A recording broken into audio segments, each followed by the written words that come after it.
भाजपा नेताओं की ज़मीन की भूख समझ नहीं आती। उन्होंने ज़मीन के पट्टे बांट लिए हैं।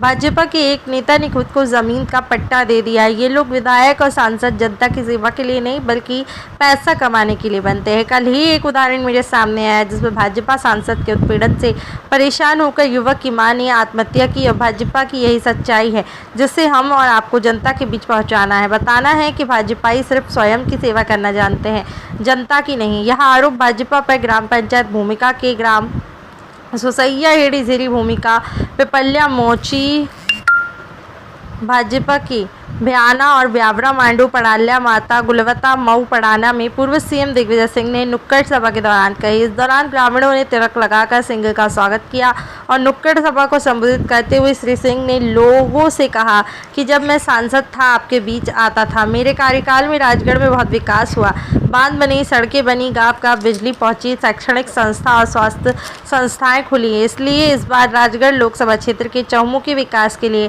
कांग्रेस के वोट कीजिए। और दिग्विजय सिंह बोले, नरेंद्र मोदी भ्रष्टाचार के चैंपियन है। ग्रामीणों को संबोधित करते हुए कहा कि नरेंद्र मोदी भ्रष्टाचार के चैंपियन है, जिन्होंने इलेक्ट्रॉल बॉन्ड के नाम पर दुनिया का सबसे बड़ा वसूली रैकेट चलाया और मोदी जी वसूली में व्यस्त हैं।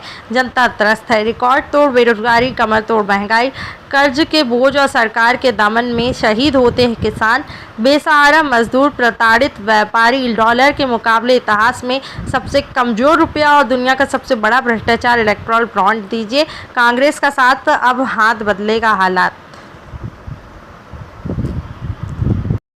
संपर्क सन 80 के बाद से ज़्यादा हुआ जब मैं यहाँ प्रभारी मंत्री बना। और उस समय हमारे यहाँ के सिद्धनाथ गुप्ता जी थे, मोहनलाल जी वैद थे, डॉक्टर भैरूलाल जी वर्मा थे, छोटेमाल जी जैन थे, बाबू भाई कविराज थे, इंद्र प्रसाद शर्मा थे, मिश्रीलाल किंगरवाल जी हमारे दलित नेता थे, बद्रीलाल वकील साहब परमार साहब थे, किशन लाल जाटव, वंशीलाल वर्मा, यासीन मामा, हबीब बाबू सरपंच, ये सारे वो लोग थे जिन्होंने मेरे साथ काम किया था। आज वो नहीं है, और लेकिन उनके बच्चे हैं, नाती हैं, उनका परिवार है।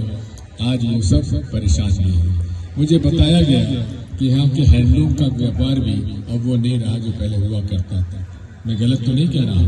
मजदूरी नहीं मिली 3 महीने से। जबकि मैंने बाहर उनका एक पूरा कॉलोनी बनवा दी थी ताकि वो हैंडलूम की व्यवस्था वहाँ और बेहतर हो जाए। मैं जो भी मुझे बताया जा रहा है, ये प्रदीप जैन ने उसको दिया है, ये 25 लाख की लागत की हमने प्राथमिक स्वास्थ्य केंद्र भवन और चिकित्सा सुविधाएं दी थी। 23 लाख रुपये लागत की टंकी बनाकर नल जल योजना घर तक पहुँचाई थी। 17 लाख रुपये की लागत से बालक हरिजन छात्रावास का निर्माण कराया था। 10 लाख रुपए की लागत से सुरक्षा के लिए पुलिस चौकी निर्माण कराया था। 15 लाख की लागत से पंचायत भवन, 2 लाख रुपए की लागत सामुदायिक भवन, कबीर बुनकर समिति के बुनकरों के लिए 116 मोटर, आचार्यता में 75 लाख की एक ग्रेड, लाखों रुपए की लागत से शिक्षा मिशन कहते स्कूल आदि ऐसे कई काम हमने किए थे। मूल बात यह है कि आज गरीबों की हालत बढ़ती चली जा रही है और लोगों की आमदनी नहीं मिल रही। लोगों के किसान का की लागत से कम उसका उपज का माल का भाव है। ये सब चीजें इस देश में सामाजिक अशांति के फैलने की संभावना को आज हमारे सामने करता है, क्योंकि युवकों के पास कोई काम नहीं। आखिर युवक अपने परिवार का पालन पोषण कैसे करेगा, परिवार पालन पोषण कैसे करेगा? ये सारी बातें आपके सामने रखने के लिए मैं आया हूँ।